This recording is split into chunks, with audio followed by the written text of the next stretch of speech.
We tend to become like those whom we admire.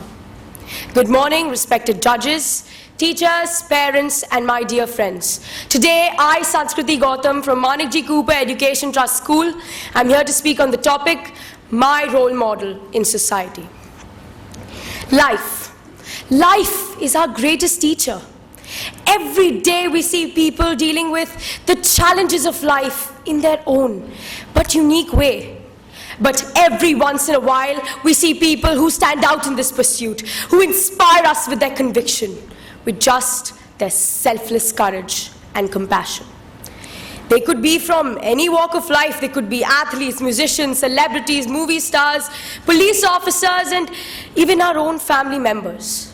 Now I pose the question, who is a role model?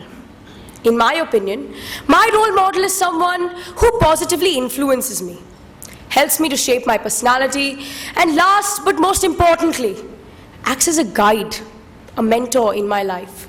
In the rightful words of an Oscar winner, Denzel Washington, I say, a role model is someone who you look up to, a person who you see on a daily basis and learn from them. I have indeed been motivated and inspired by many people. But if I were to choose one, my role model would be Malala Yousafzai, the brave Pakistani girl who became the youngest person ever to win the Nobel Peace Prize for her grit and determination to continue to fight for the rights of the girl child despite being shot in the head by extremists. Her extraordinary story has indeed inspired millions of young girls across the world to break the shackles imposed on them and become truly empowered. Anyone reading her book, I Am Malala, cannot but admire her bravery, generosity, and iron will to overcome any obstacle. In her teens, she became the educational campaigner from Pakistan's Swat Valley by writing for BBC's Urdu services about life under the Taliban. Using her pen name, she spoke of her family's fight for girls' education in her community. After miraculously surviving a Taliban gunshot to her head while returning from school, she continues to campaign for girls' education everywhere. In recognition of this courage and this advocacy, Malala was honored with the National Peace Prize in Pakistan in 2011 and the International Children's Peace Prize in 2013. And then came the Nobel Peace Prize in 2015. Her acceptance speech is as inspiring as her own story. It is therefore worth recalling some of the telling points made by her at the Nobel acceptance ceremony. And I quote, "This award is not just for me. It is for those forgotten children who want education. It is for those frightened children who want peace. It is for those voiceless children who want change.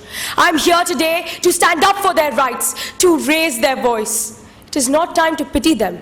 In fact, it is time to take action, so it becomes the last time we see a child deprived of education." When I was under the Taliban, I had but two options. One was to remain silent and wait to be killed, and the other was to speak up and then be killed. I chose the second. I decided to speak up. With this, Malala has proven to be an epitome of passion and determination to get what she wants done.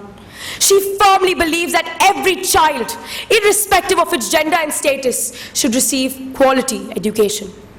As an advocate for women's rights, education, and equality, she is the personification of willpower, bravery, and strength, and the worldwide symbol for equality.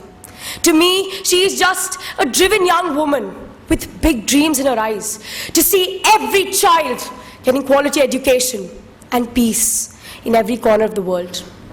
In her address to the UN, 2 years earlier, she had declared, "One child, one teacher, one pen, and one book can change this world." With these words, once again she has demonstrated that words can have immense power and a significant impact on all those who listen, showing us a beautiful side of a multi-talented character. Malala then went on to set up the Malala Fund for the education and empowerment of young girls across the world from the proceeds of her own Nobel Peace Prize money, showing us a generosity that matches her bravery. For these innumerable reasons, Malala Yousafzai will and always will be my role model. I would like to conclude with one line from a speech delivered in Harvard. Let us make our future now, and let us make our dreams tomorrow's reality. Thank you.